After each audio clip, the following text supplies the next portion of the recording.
Hey, everybody, I'm Hillary Atkin from the Atkin Report, and I'm absolutely thrilled to welcome Gilles Marini to this edition of Hillary's Happy Hour. Gilles, how you doing today? I'm doing fantastic. Thank you so much for having me. I'm very excited. I can't wait for the questions because I know you. Okay, well, Gilles, this has been a challenging time for all of us, but Hmm.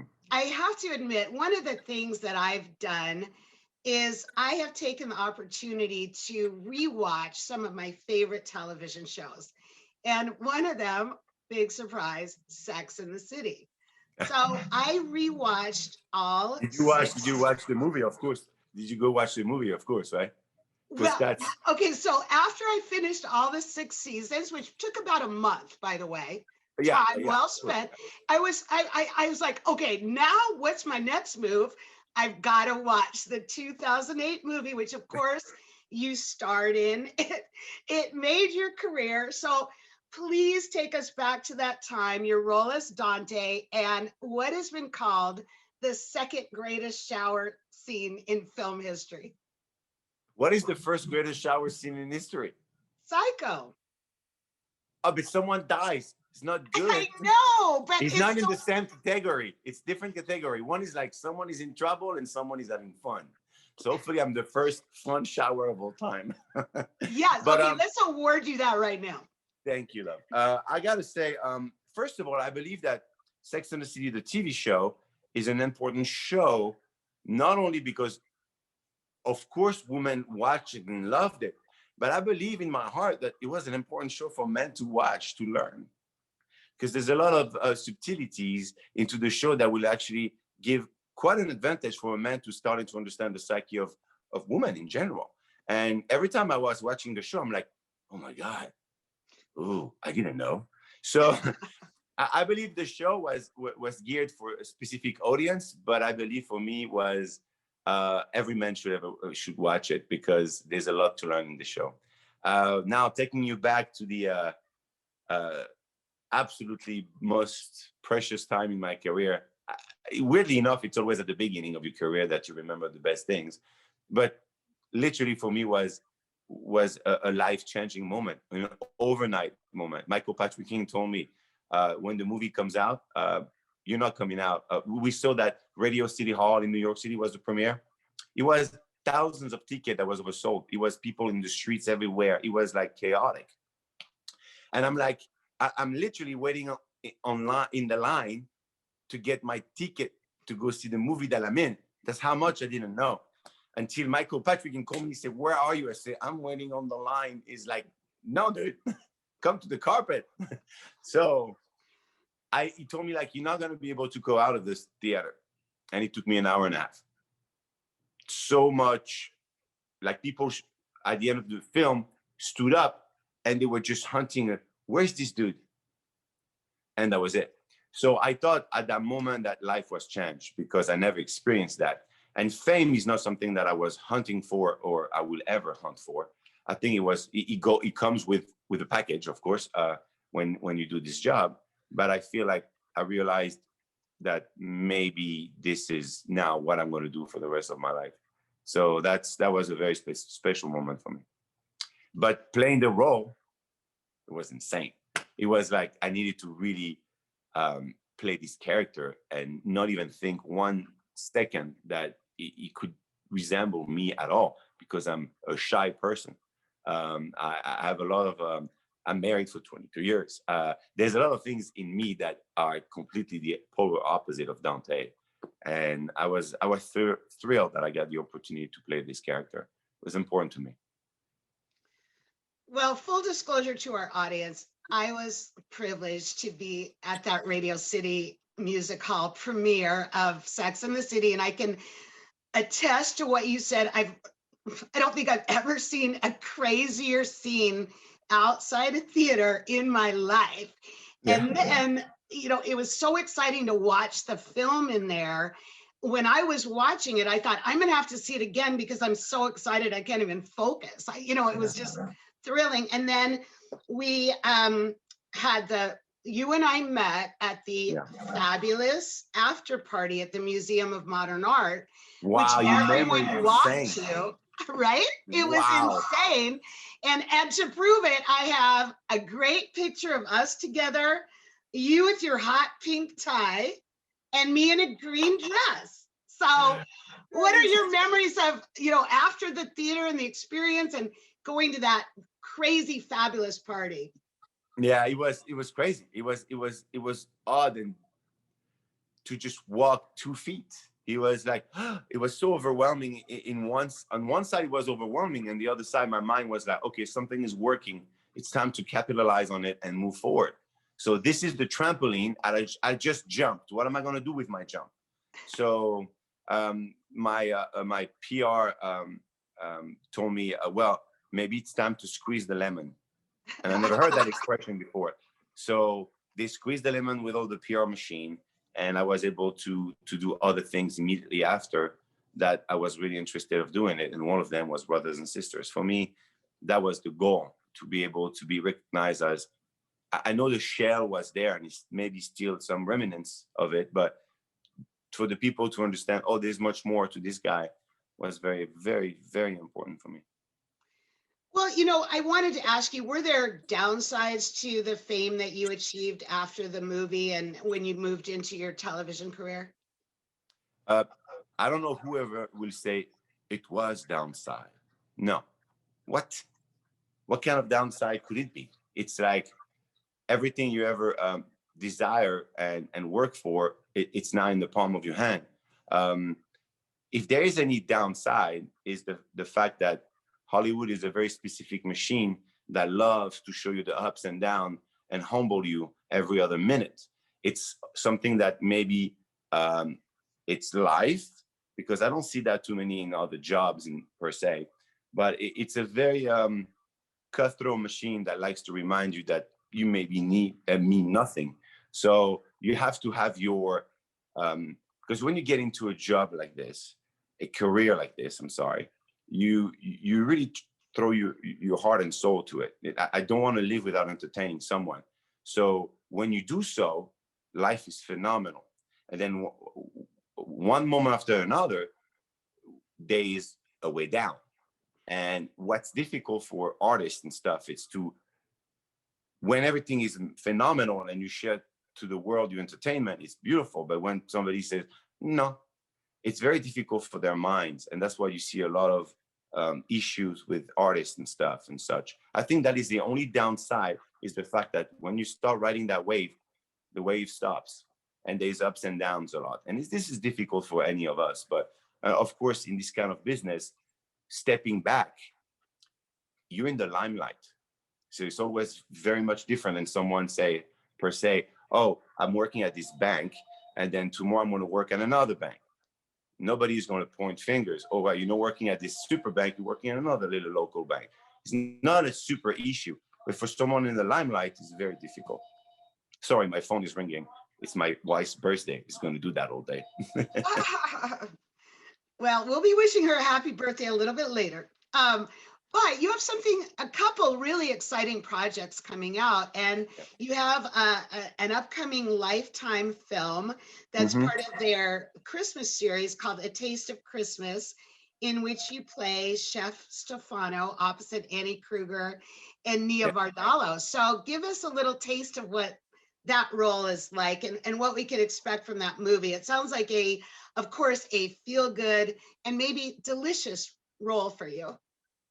It was delicious because there was a lot of cooking involved. And one of the prop master of the film, she's a cook in the same time. So every time I was pretending to cook, I was eating, and it was delicious. So yeah, it was really good for that. The film is, a Christmas movie. It's really like a romantic side of it.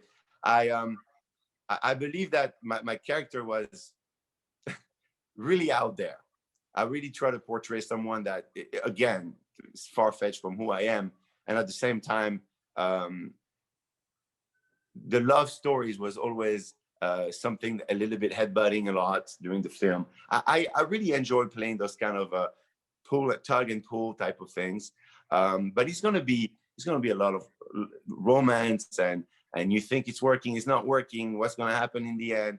You know, I really love it. It was my first Christmas movie, so it was kind of a new experience for me.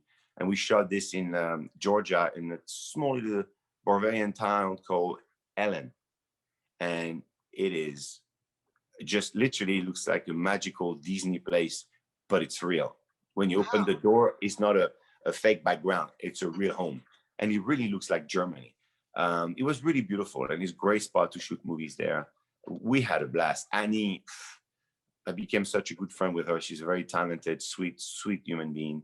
And Nia is just, I don't have to introduce her. I mean, she's a neighbor. I didn't know until we met. So great. And you know, there's another one coming out that I would love to hear more about, the Project YA on Amazon Yeah. Prime, which is a spin-off of their series, The Bay. So you are Judge Nazarian. Tell us, tell us more about that, what we can expect to see. Yeah. I did the transition between the Bay. So they introduced my character during the end of the season. And then the spin-off comes into this family.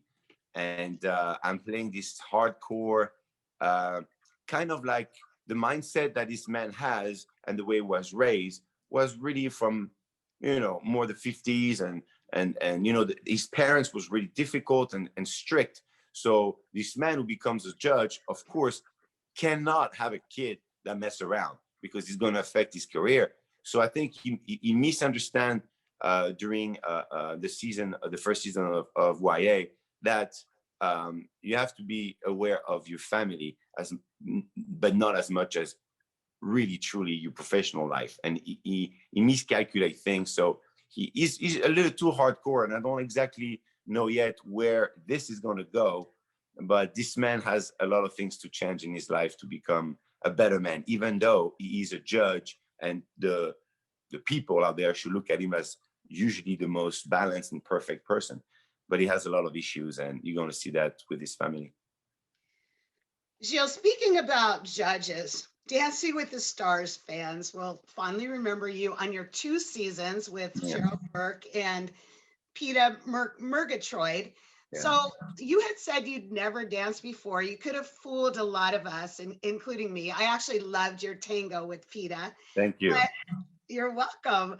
Talk to us about what those experiences were like for you, and what you took away from them. I believe what I took away is the fact that, oh, I can dance. Oops, that's great. So, and then also, I have never been shy about work. I never been, oh, I'm tired of this and that. I always want to do more. Maybe sometimes some kind of excess. Like, for example, the dream of mine is having the opportunity that Dwayne Johnson has created for himself and work 27 hours a day. It's something that I can only thrive if I keep moving. I can only thrive if I create or make something up.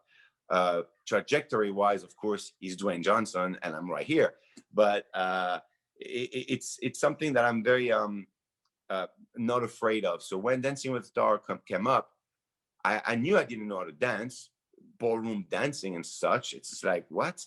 So I'd say, well, I have rhythm that I know, and I played a lot of sports all my life. So maybe that's going to help me. But what truly helped me is my desire of not looking bad and giving to the audience something that they would always remember.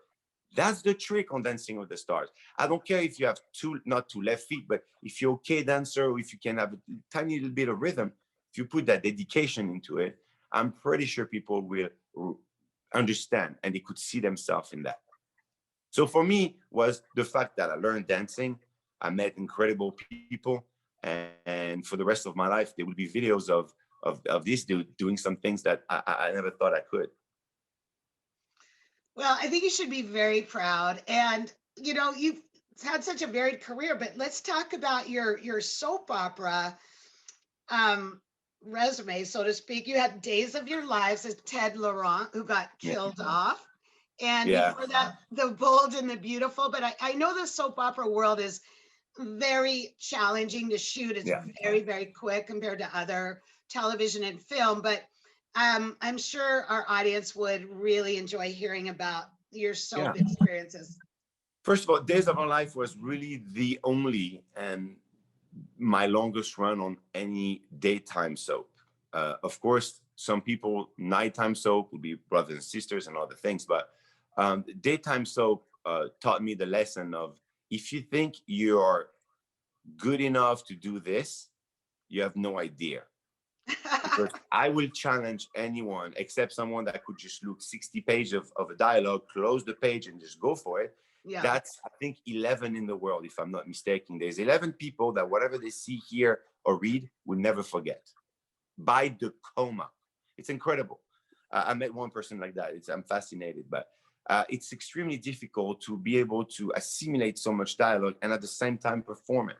So Right. that is also the reason why it's very static, because you cannot start doing a lot of things while doing dialogues and action. It will be too difficult to tape, but also for the actor, it needs to be very focused with all these dialogues. So that's why the rigidity of it sometimes happens. I'm amazed that I went through it and I did okay with it. It was fun. A lot of cool people. I learned quite a bit. The daytime world is very specific and hopefully will not die. You know, I always thought that, what about a daytime soap, but on HBO? What about a Showtime daytime? Something that oh, you want to see what really a daytime soap can be without any censor? Oh, That would be something that I would like to see, or maybe create, because I've been doing this quite a bit lately. I would lend my full support to that. That sounds.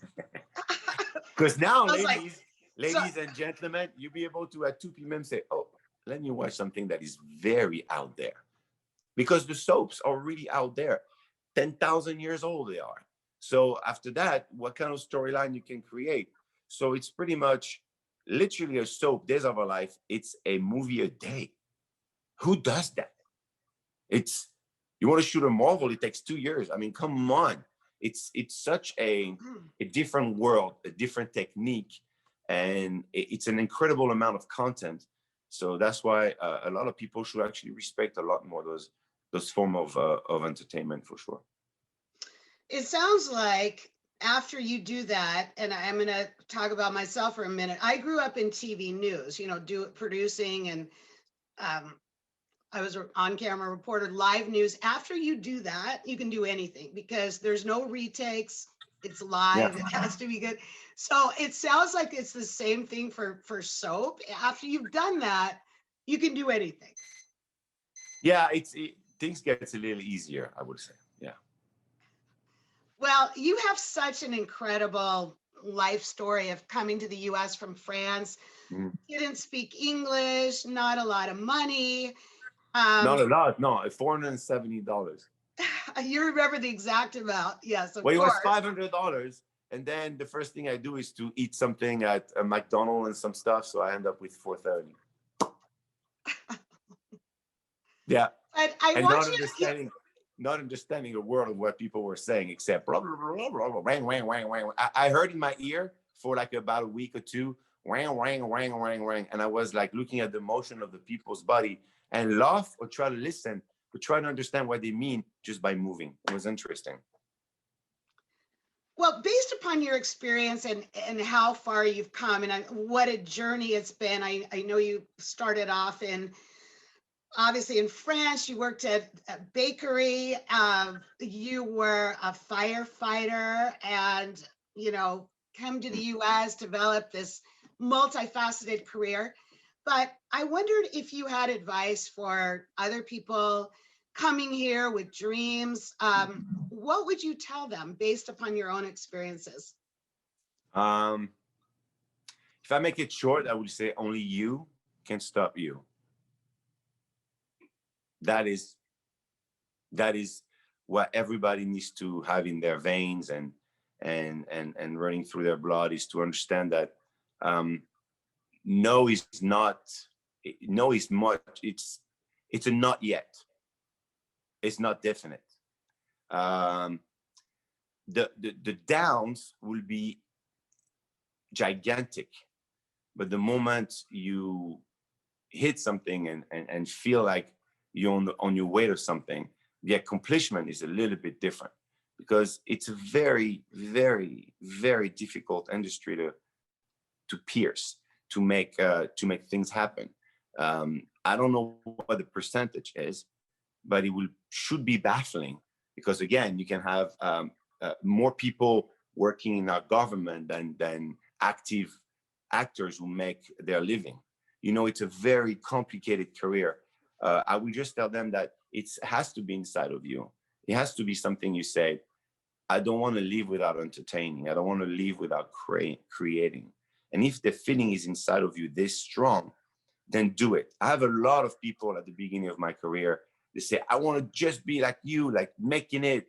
How is it to be famous? And as soon as I hear this, you eventually never see them making it, because the desire of becoming famous is a disease of this new millennium, right?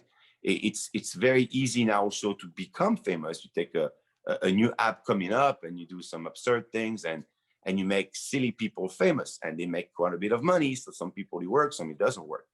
But it's also really good for other things. It created a market that the network doesn't own anymore. So it's beautiful, but at the same time, it's dangerous to have this false sense of artistry when you are owned by an app that can close down tomorrow. So there's a lot of things that can be said, but if you want to do this career, if you want to get baited into something that is so profoundly important for most of us, do it for the right reason, not to become famous. Completely agree. And I want to shift gears to a more pleasant topic. It is happy hour, so I wanted to propose a toast to you with a glass Let of me get champagne. my mimosa. Yes. And I wanted to toast to your continued success, your health, your well-being. And I know today it's your wife, Carol's birthday. So this is for her as well. I hope you guys have a wonderful celebration. We will. Thank you so much. I'll make sure to tell her. I sent it to the hairdresser because once a year, somebody can touch her hair, and it's today. So whatever.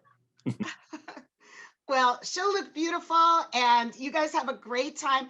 I hope to see you again in person really soon. Really soon we will see each other. I know for sure. Thank you so Okay, much, Jill, Ella. I thank really you so much. appreciate it. Thank you. Bye.